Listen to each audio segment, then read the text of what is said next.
Hello, my friend. Stay a while and listen. What's going on YouTube? It's Filthy and we're back with another video. Today we're talking about Season 27, Angelic Crucibles. Should they stay in the game? How can we change them so that they can stay in the game? And can we use them to improve the primal system and kind of make a little bit of a tweak to that? Season 27 has been an awful lot of fun. My playtime has really been curtailed simply because I knew I wanted to play Diablo 2 Resurrected season launch for Ladder 2, so I've taken a lot of my playtime over there. But until I did that point, I had an absolute blast with the season. I still definitely want to come back and mop up this last few hundred Paragon to get me over 2k. I've still got some more builds that I want to make on Diablo 3, so I'm looking forward to playing again before the season finishes. Has this been the best season ever? Well, we did do the season theme tier list video a few weeks ago. I think a lot of people really enjoy this season. It has been good, and it kind of makes sense. We've got an item chase to find these crucibles. We can then use them to make gear, make our gear much better. Certain items require an awful lot of investment in terms of the crucibles to get them perfect. So we've got, you need to find something, then you've got a bit of a gear change, and also something like this, my Flail of the Charge, which automatically calls down Fist of the Heavens, changes how this build works, makes a lot of new builds unique for the season. So all in all, I think the devs have hit this one out of the park. I would also say that I think the player base in some form or other would like the Angelic Crucibles to stay, so that's what we're going to talk about today. We're also going to use a potential change. I'm going to pitch you an idea basically, and hopefully I'll pitch it to the dev team, and if they take it up, I'm hoping it's also going to improve the primal system. But before we do jump in, a quick word from today's video sponsor. And today's video is sponsored by Torchlight Infinite, a new ARPG that's recently entered open beta, playable on both PC and mobile. Offering crisp graphics and a smooth as butter combat engine, I really have enjoyed dipping my toe into the vast lake that is building a character inside this game.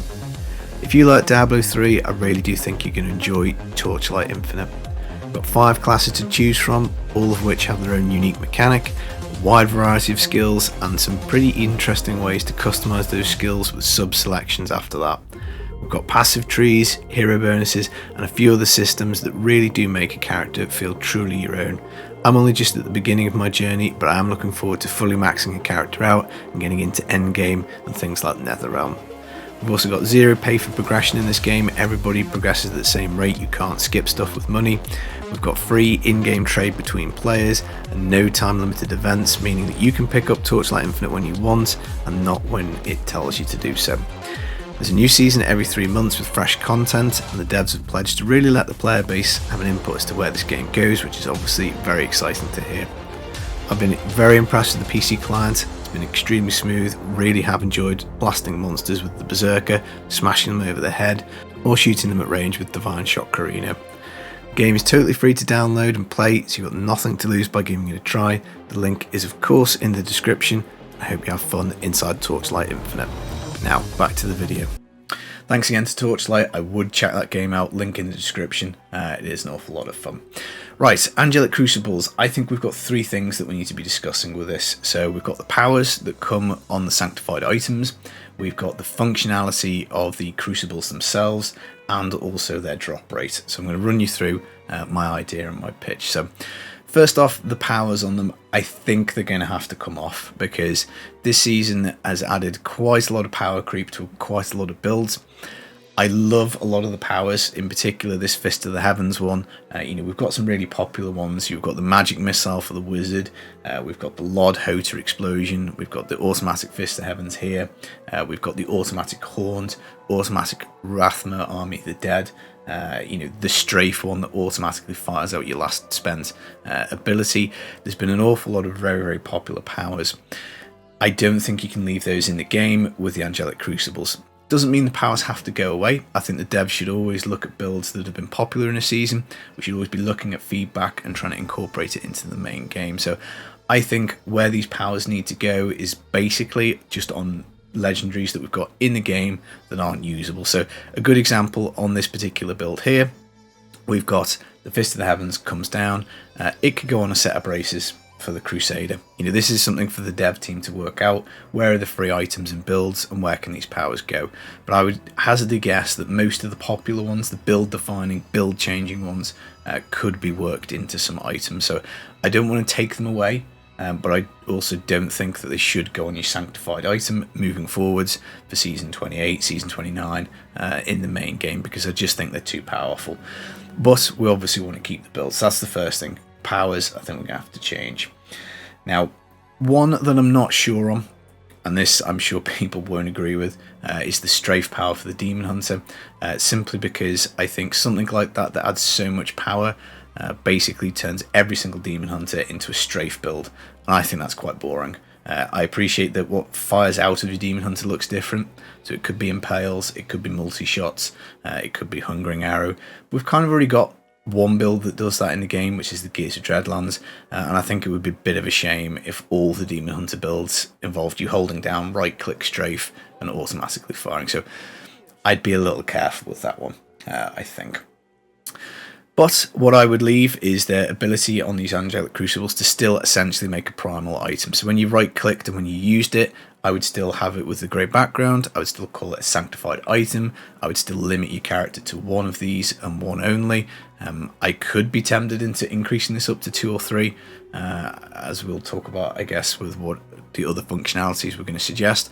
But ultimately, they're still going to make a primal item, so it's kind of like a craft your own primal, but only once, I think is how we're going to do it. So if we do take the power off the Angelic Crucibles, we still get the craft your own primal, but that really doesn't help us out with the primal system. So we've still got 2 problems with primals. One is finding primals that are not usable. So you find a nice red beam, turns out to be a wailing host, you're never going to use it. Or the other option is you find a primal that's potentially usable, like this Compass Rose here, but the stats on it are terrible. So you find it, it's even the right item, you get excited, you ID it, and, well, sorry, it's got life per second, move speed, and vitality. RIP.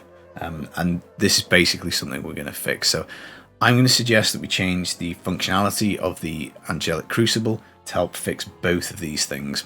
So starting us off with the wrong stats, because I think that's probably the most bugbear I've got with primals. If you find a primal Flavor of Time, if you find a primal Yang's, whatever item it is, and the stats on it are rubbish, that just doesn't make any sense that a well-rolled ancient item is better than it. So you're turning an uber rare drop, an uber exciting thing, into something that feels disappointing. So my view always has been, once you have found an item primal, you should then be able to essentially reforge it again as a guaranteed primal. So what I would do is I would say, for the reforge legendary recipe, what I would allow us to do is we can either keep all these things in here or remove them, but when you add yourself an Angelic Crucible to the mix and you hit transmute, it will just reforge this and it will come out as a guaranteed primal. So essentially, if you have Angelic Crucibles, you get another chance at dropping your item. So once you've found a primal Wailing Host or primal Flavor of Time, whatever it is, you can then reforge it in the cube using an Angelic Crucible. I think that way, once you've found the primal that you're looking for, which, let's be honest, doesn't happen very often in a season, but it is super disappointing to find something that you need for your build, which ultimately turns out to have bad stats. So I think that's going to be a really good use. Now, we will have to have a talk about the drop rate for Angelic Crucibles, because that is quite a powerful mechanic to have. Now, the second thing I think actually is going to be getting the wrong primal. So as in, again, we get this red beam, we should be excited, we pick it up, and it's a Crushbane. The devs have made efforts to add affixes to items, so there are more items over time that have been usable, and again, with the follower rework, this is something that I can give to a follower. I can re-roll the main stat on and pass it over, but lots of things are rubbish. So the Wailing Host, what I would suggest is that when we salvage it, instead of getting 15 Forgotten Souls, which is just frankly a slap in the face, it's completely useless, doesn't help us out in any way, we should be getting a much greater reward. So I would have it so that primals, when you salvage them, you got an Angelic Crucible, and that way you can then find a primal. It's a Wailing Host, we do not want it, but we get excited because we know that we can use this to reforge our Compass Rose that we do want. We get another chance at sticking this in the cube doing the reforge, and getting it to drop how we like it to. I think that's a much better functionality for the Angelic Crucibles, because it allows us to find items as primals, make them usable, so by salvaging them, or it allows us to keep these items as what they should be, which is a perfect rare super item. Now that then comes on to the question of drop rate for the Angelic Crucibles, because ultimately you don't really want to have hundreds and hundreds of these in a season, because that will be quite powerful, because it's just going to be, not only can you add yourself a guaranteed primal with the sanctified item, sorry, you can also reforge any primal you get. So I think you need to make these rarer. So I think there's a few ways to do this. Way number one is you make them only attainable by salvaging primals. So you have to find primal items to get crucibles. I think that would probably be a bit too harsh, because I think they would just be, very, very rare. I think you can make them as rare as gifts, so the same as like a socket gift. They're not the most common thing, but you can, over the course of a season, find enough of them. Or the other option is to just leave the drop rate as it is, but maybe adjust it by like a factor of 10, so that I've got 100 here. Over the course of a season, I would have found maybe only 10 in this pile. But the drop rate, I think, could be looked at.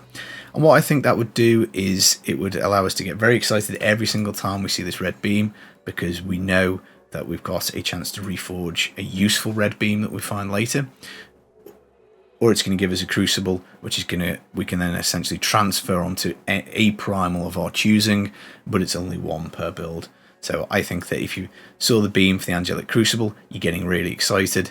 If you see the beam for the primal, you're getting very excited. You're adding a little bit of smoothing to the gear progression, and you know that once you've found something good in a season, that's it. You don't have to worry terribly much for it. So that is my pitch, I guess, for the Angelic Crucibles.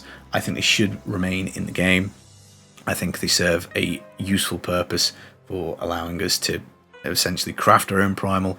And I think if we could maybe make it so that primals were a little bit easier to get the stats that we want on them, I think that makes sense. So let me know, what are your thoughts? Do you agree that Angelic Crucibles should stay in the game? Would you like them to just stay in with the powers as they are? Do you have any thoughts on whether we should essentially be able to reforge a primal once we've found this? I think that seems fair to me, but hey, it's up to you at the end of the day. It's your opinion. Thank you again to Torchlight Infinite for sponsoring the video. That game is a lot of fun. Make sure you check out the 2-hour playthrough that I've recently uploaded for the first 2 hours. Smashing stuff with the Berserker is a lot of fun. Yeah, link in the description, completely free. Nothing to lose by giving it a try. Hope you enjoyed the video. Hope you're staying safe. I'll see you again real soon. Take it easy. Peace.